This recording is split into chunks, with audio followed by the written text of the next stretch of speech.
Dove ti trovi? In Sardegna. Gianfranco Zola? Segna! Di dove sei? Campidaneso.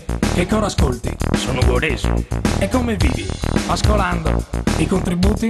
Aspettando. Qual è il tuo aspetto? Incazzato col mondo? Ma fiero d'essere sardo. A cosa pensi? Alle donne? E ne vorresti? Anche molte. E poi le trovi? Poche volte. Che risultati hai? Lascia stai, Che risultati hai? lascia stai. Vieni in Sardegna insieme a me per vedere cosa di speciale c'è. Disegneremo il sardo, sardo, sardo, sardo, sardo, sardo, sardo, sardo, sardo, sardo, sardo, sardo, sardo, sardo, sardo, sardo, sardo, sardo, sardo, sardo.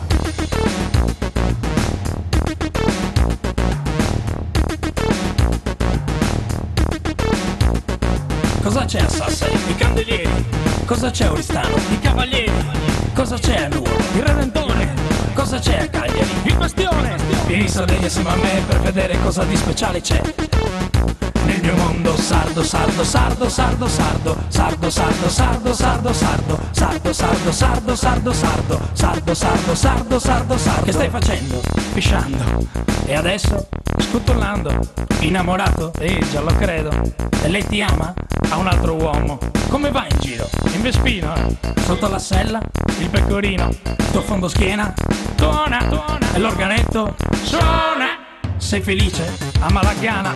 E distrazioni? Una nigeriana. E mia sorella? È buona. E l'organetto? Suona.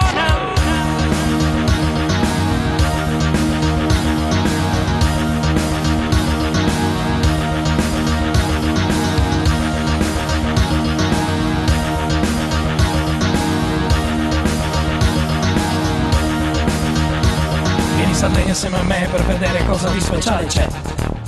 E tanto è tonto il sardo, sardo, sardo, sardo, sardo, sardo, sardo, sardo, sardo, sardo, sardo, sardo, sardo, sardo, sardo, sardo, sardo, sardo, sardo, sardo.